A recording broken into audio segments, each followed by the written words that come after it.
Hello and welcome to Farmland.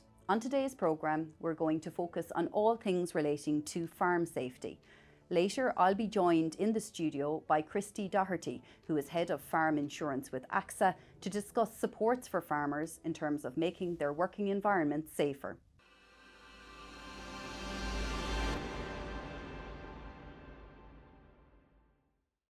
But first, I'm joined now by the Minister responsible for farm safety, Minister of State Martin Hayden. Minister, thank you for joining us on Farmland. Hi, Stella. We're here today to talk all things farm safety. The department has engaged in a new online digital campaign to promote farm safety among the farming community in Ireland. What is the aim behind this campaign? Well, the aim behind it is the aim behind everything I'm trying to do in farm safety. I'm hugely honoured to be the very first minister in government to be given specific responsibility for the area of farm safety and farmer mental health and well-being. And it's a really critical role because obviously, the farm and the Irish farm is the most dangerous workplace in Ireland by some distance. But to be successful in bringing positive change to this whole area, we need to change culture. And if we change the culture across farming practices and in how we address risk and hazard, then I think we can make a very big difference and reduce the numbers of fatal and life-changing incidents that happens on our farms. And at the same time, then we can raise awareness of the challenges around mental health and isolation and farmer mental health and well-being. That is a really big issue and that I'm really determined to shine a light on.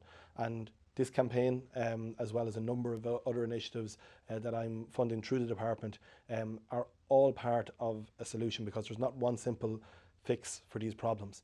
And it's really about raising awareness to change that culture, that we identify the hazards more, because an awful lot of the causes of farm safety incidents and of people losing their lives on farms is that they don't identify the hazards that are there because we're so used to seeing them every day, because the farm is a unique workplace that way. That's true, and among the hazards there is livestock handling.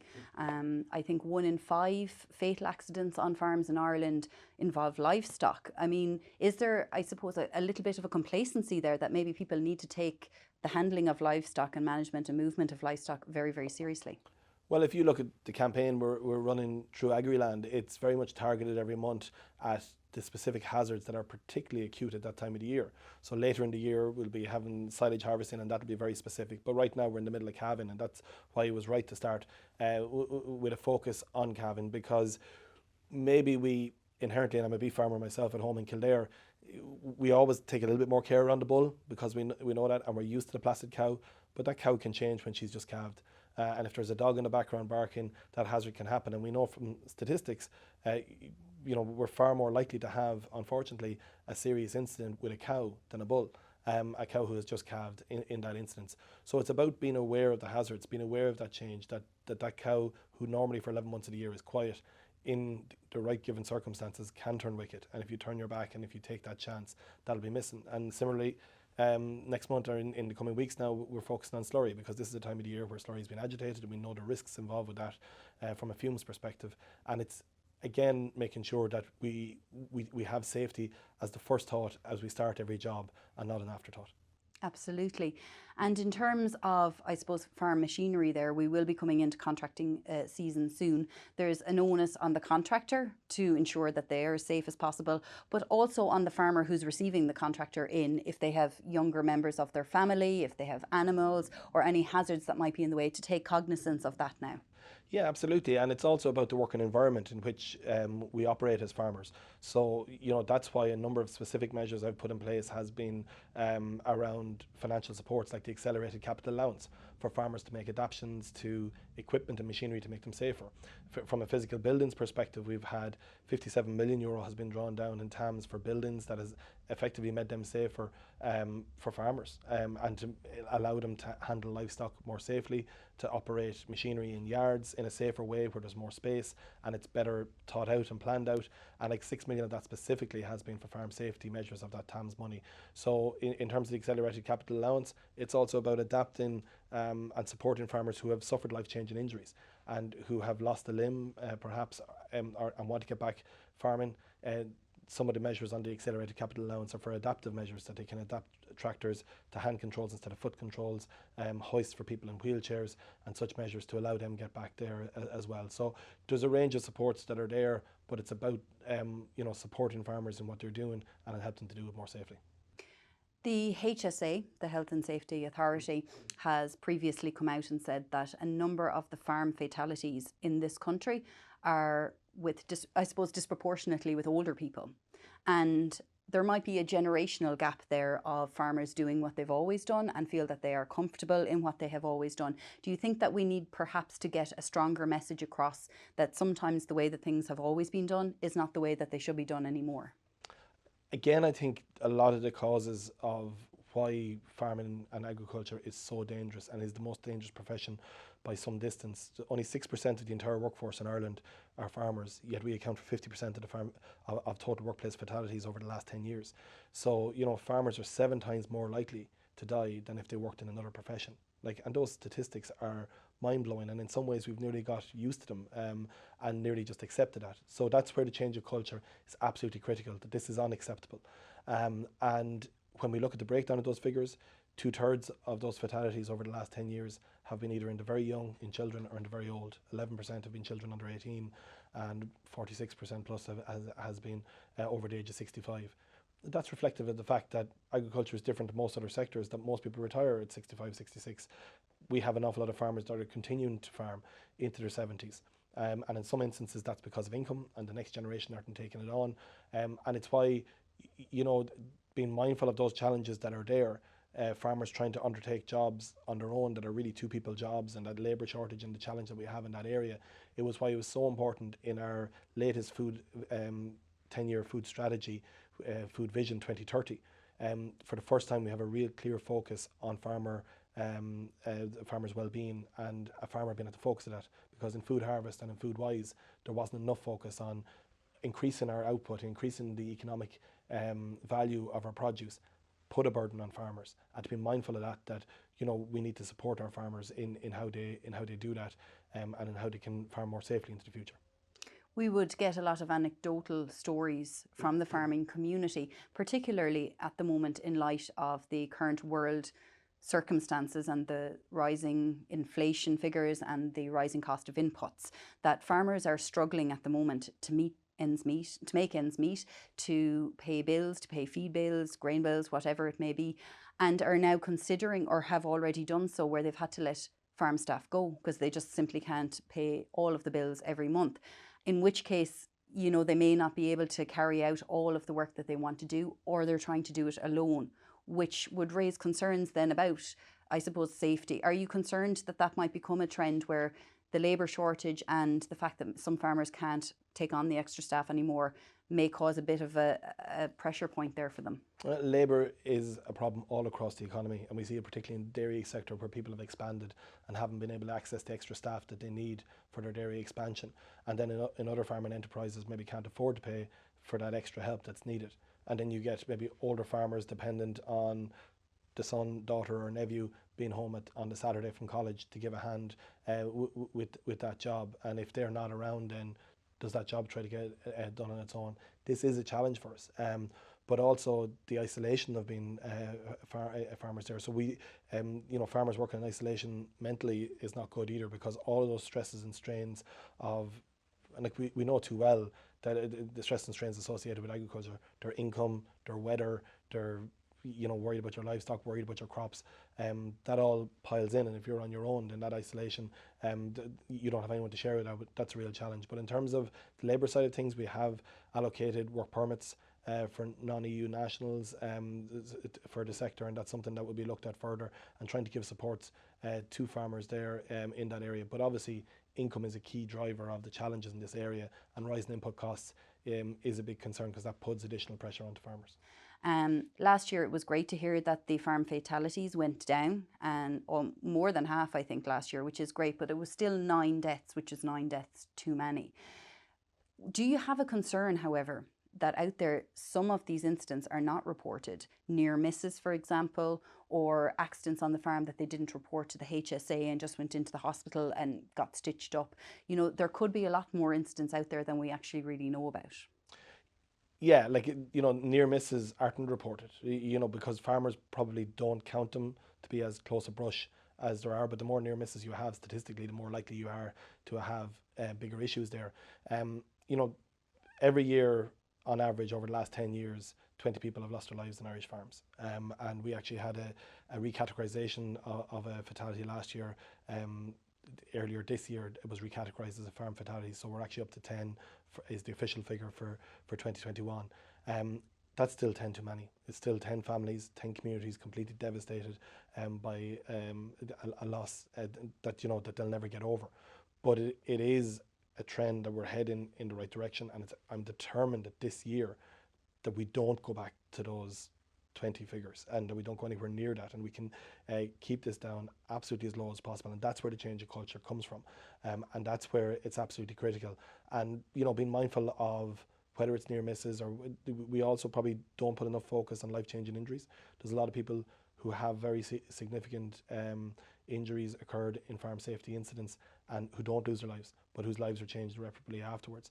And in a farmer's instance, that affects their ability to be able to make an income and a return for their family and all the rest. So it does put huge pressure on, and that's why we have to have that focus there, and focusing on the statistics and on the causes and on the different contributing factors, and making sure we put lots of supports in place, like I have done through a range of different initiatives. And when we talk about the mental health and the isolation side of things as well, that is a contributing factor too. If farmers aren't in a good place and are under pressure and are struggling mentally, then their ability to farm in a safe way is compromised as well. And that's why initiatives like the On Firm Ground initiative, which I jointly funded with the Department of Health, and the Men's Development Network, is really important. We started off with training 800 advisors who are in on farms every day, dealing closely with farmers to be able to identify and signpost supports for farmers who are struggling. And now we're looking and working with my officials to see how we can broaden that out, where we look at vets, where we look at people who deliver meal, or lorries, from creameries that drive into farmers' yards.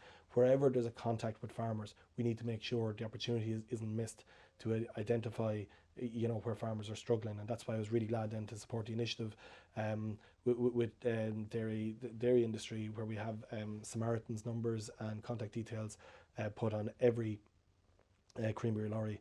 That's I think over 5,000 lorries all around the country, and now carry this message into the most remotest parts of Ireland to people who need that. Because I have a real concern about particularly older farmers who live alone, who have all of these challenges that they face in terms of social isolation. The pandemic made it 10 times worse because they didn't have that opportunity to mix with their peers and to share their concerns. And we all know that when problems and stresses are getting on top of you, you don't have someone to share that with.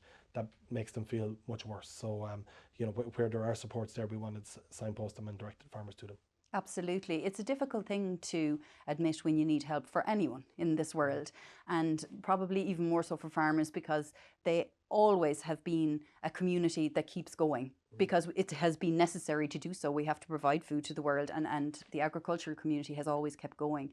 But it is something that impacts on a farm business and a farm family if a farmer, either through having an incident where they get life-changing injuries or have mental health problem that they can't deal with, and maybe they suffer with depression and find it difficult to get up and milk cows every morning, or to go out and check on sheep. The social isolation that you mentioned there, that aspect of it is really quite important. And do you think there needs to be more of an emphasis, or is the government doing enough to help, I suppose, with this social isolation? In recent months, there have been a number of rural incidents where people living in rural areas, maybe farmers or retired farmers, have had their homes burglarised, or they have had a frightening incident. And there is concern out there that not enough is being done for them. Yeah, first of all, people that live in rural areas and do feel a support, or do feel a need for further support. And I think the role of us enhancing the role of the community guard is so important in that proactive Garda piece, particularly in relation to the area of crime, and that, so that people get back to knowing their guard, have that guard, that they have their phone number, that they can ring them when they're concerned about some activity.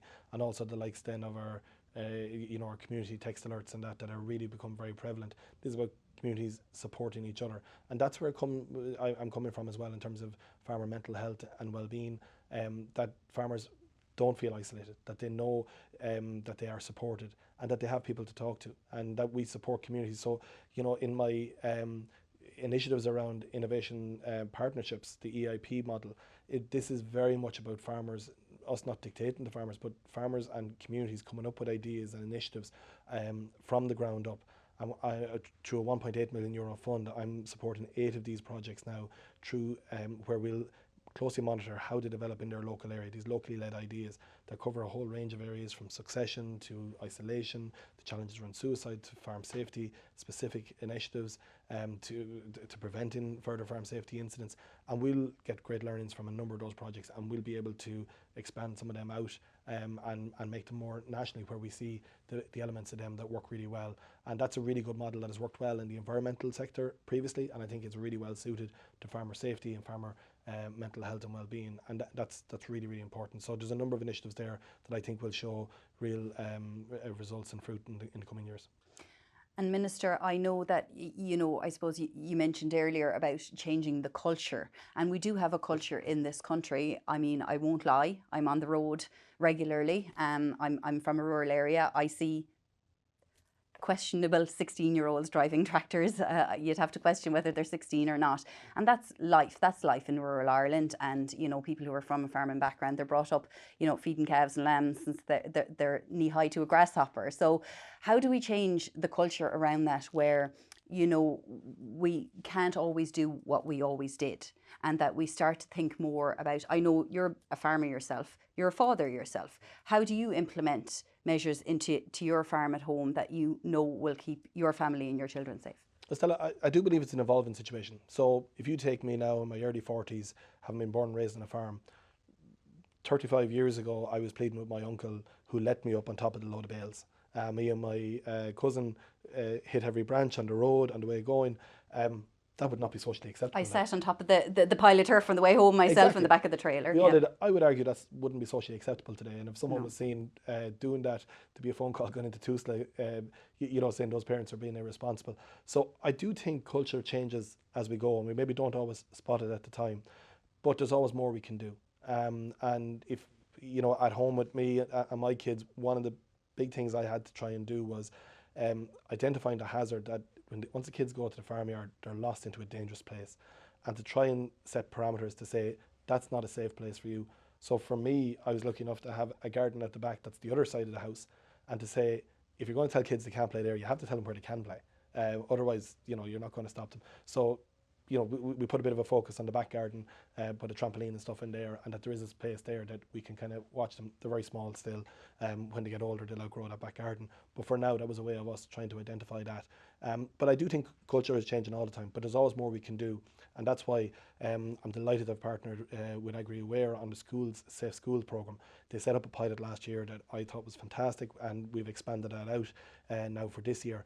And that's a great way, kind of like the flag system in the school around the environment, where kids identify the green flag, where kids identify ways of, you know, going home and learning things in school and telling parents that they should turn their tap off instead of leaving it on when they're brushing their teeth, or turn the switch off when they leave the room. Similarly, kids have the ability for that positive pester power when they're sitting at the kitchen table to say to daddy, do you know what, that's not safe. We learned in school that PTO shaft needs a cover. And, you know, 35 years ago, I was a pestering kid trying to do something dangerous. We can now have kids in a really positive way identifying and pointing out that we need to do things safer. And similarly, the spouse in the family has that opportunity. We all need to be calling out the unsafe practices, because I think in a lot of instances, it's not that farmers intentionally go out to not be safe, but they don't identify the hazards because they see them every day. So I think education, training, all of these opportunities, if there's one main point I suppose I get across here, there's not one simple solution to all of this. It's a multifaceted approach, and that's why the range of schemes I've introduced since I was appointed, and the new ones and the new initiatives working with yourselves and others that I'm introducing now, is trying to tackle all the different angles of the issue. If you had advice to give to any farmer now who might be listening, who is concerned at the moment about their own mental well-being, it is an important issue, and you've referenced it there a few times, especially at the moment. There's a lot of strain, there's financial pressure on many farms and many families at the moment, and maybe they just haven't taken that first step yet. Maybe they're embarrassed, maybe they don't know where to turn. What would your advice be to them? talk to someone.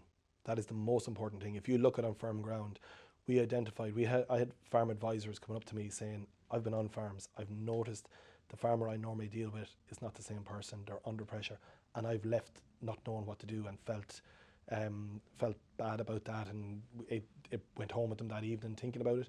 And we identified that that farmer advisor has an opportunity leaning over the gate at the end of the visit, where they've talked about the advice on animal husbandry and crops and sprays, to actually say, how are you doing? And sometimes that's all anybody needs, is given the opportunity to speak out. So what I would hope farmers would do is, and farmers may not always, and individuals, whether farmers or otherwise, may not always identify that they're struggling.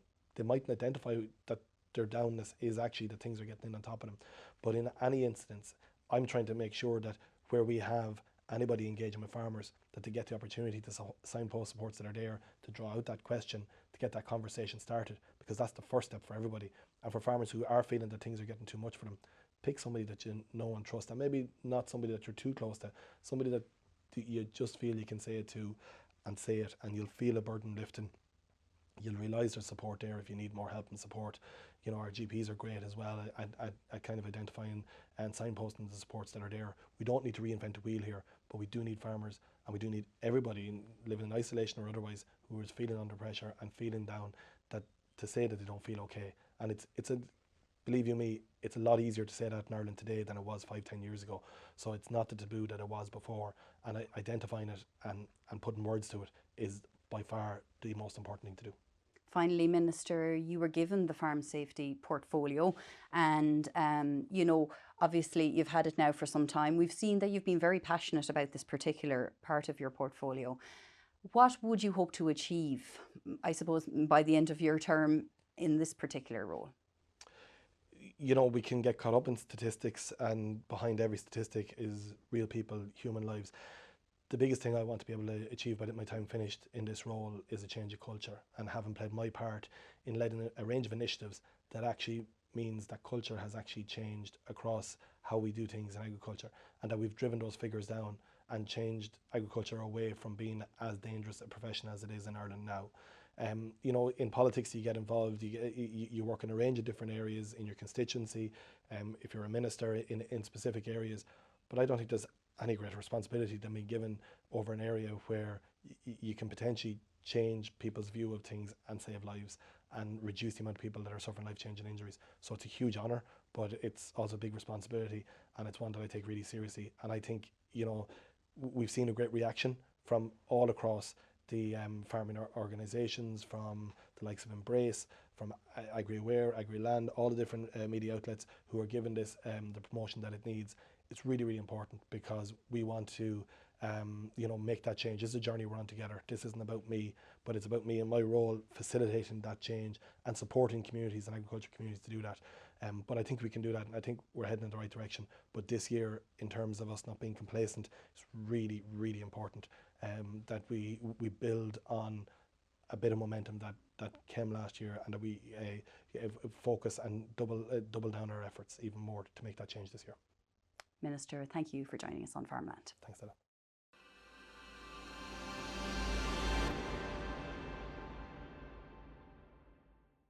I'm joined now in studio by Christy Doherty, the Head of Farm Insurance with AXA Farm Insurance. Christy, thank you for joining us on Farmland. Thank you, Stella.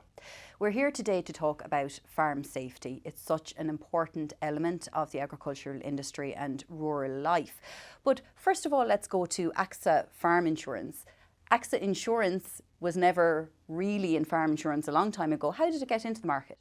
So back in 2017, AXA made a decision to diversify its business in Ireland. So AXA would be synonymous with car insurance, van insurance, home insurance, and AXA has a huge penetration of that personal lines business. So a decision was taken to diversify into what we call commercial insurance. And obviously the biggest part of commercial insurance in Ireland is farm insurance. Farm insurance would be almost 30% of the entire commercial insurance market. So it made an awful lot of sense for AXA to follow into farm insurance. And on top of that decision to diversify, you know, there wasn't a lot of competition in the farm insurance market, and as such it was a very historic market, and it was one that we do know that farmers were looking for more competition in. And you mentioned there that it was an historic market. So for AXA, how has it been going since? I'm sure people had been sort of embedded into particular companies that they would have always gone with. Absolutely, and understandably, but farmers are business people, and farmers understand, and particularly more so now than ever before, with rising input costs, as we're all experiencing across all sectors.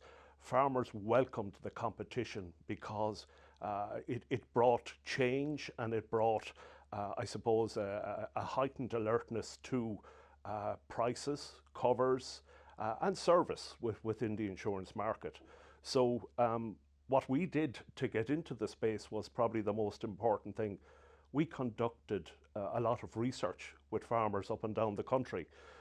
With a research house, we made farmer focus groups, and we presented them with a number of options in advance of launching, where we said to them, you know, here's our proposition. Do you like this proposition? Do you like the unique selling points that we have with this proposition? So in effect, we asked the farmers what it is that they wanted before we launched.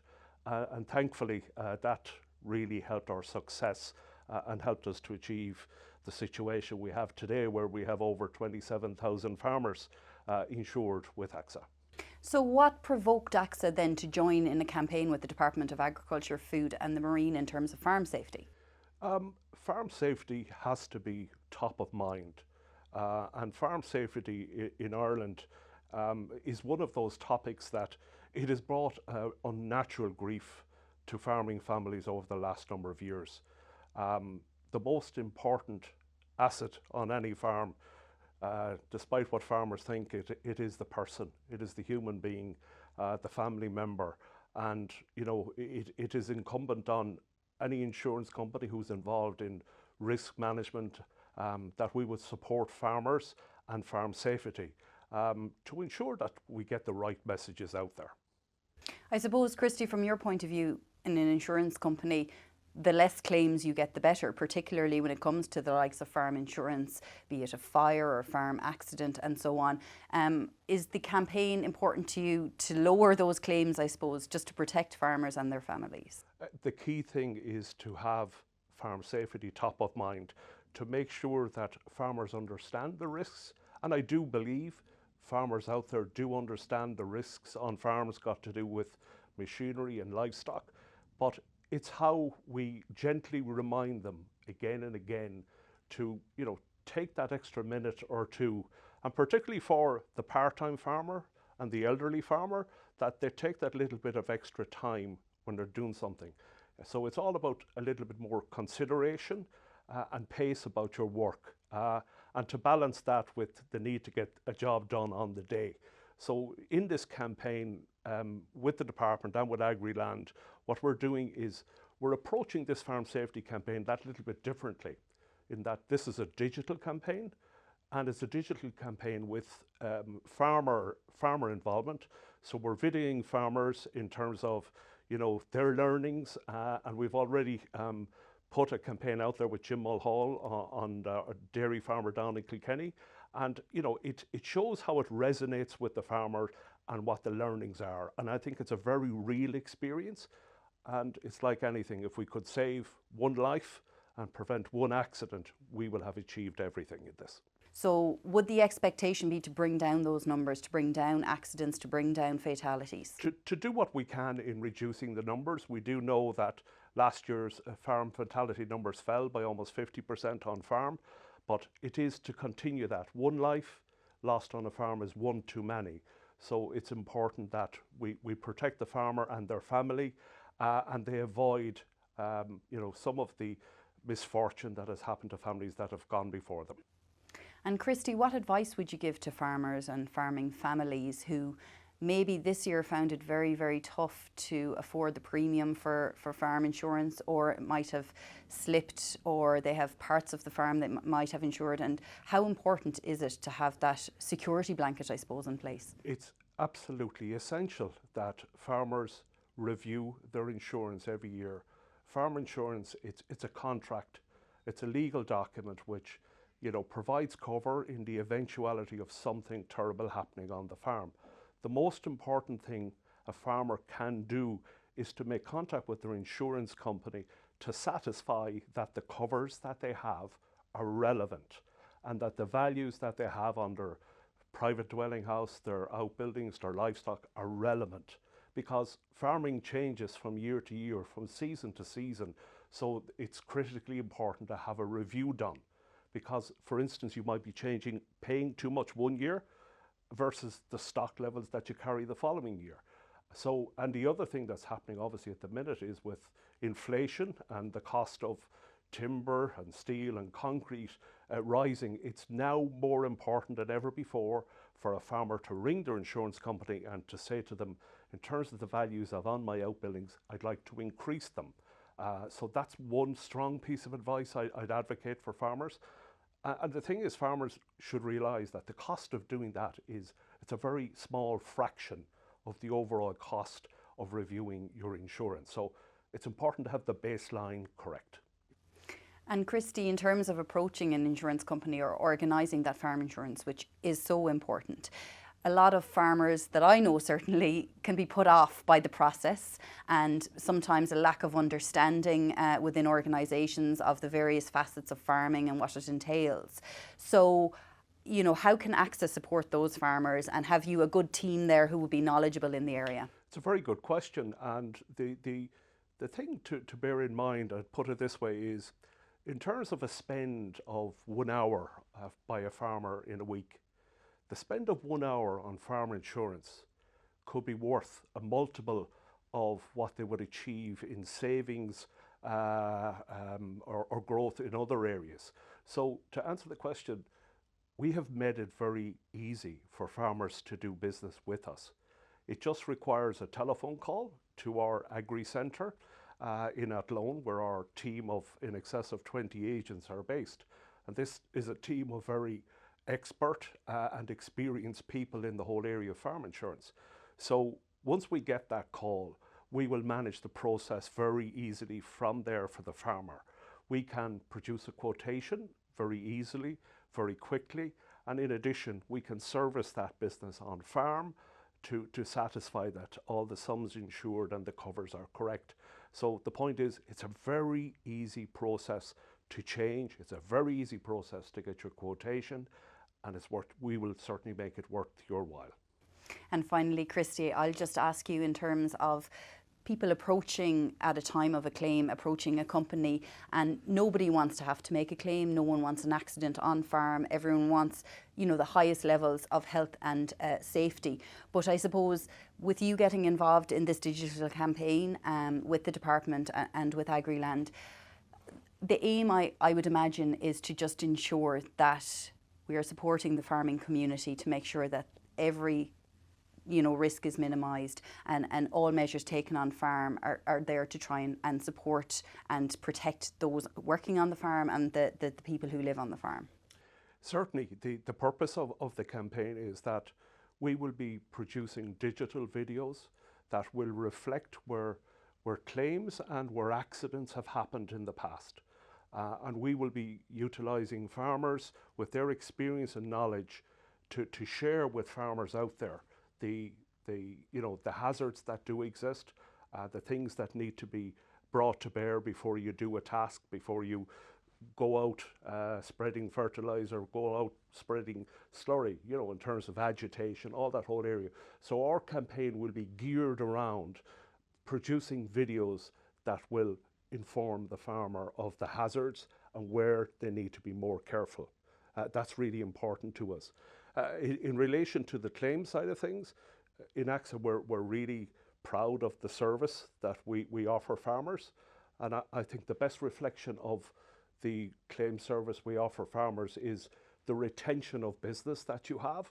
So our retention of business is in excess of 96%, which is exceptional when you take just people that might go out of business into consideration. So it's a huge reflection of what we do, and we must be doing something very right for us to achieve those levels of retention.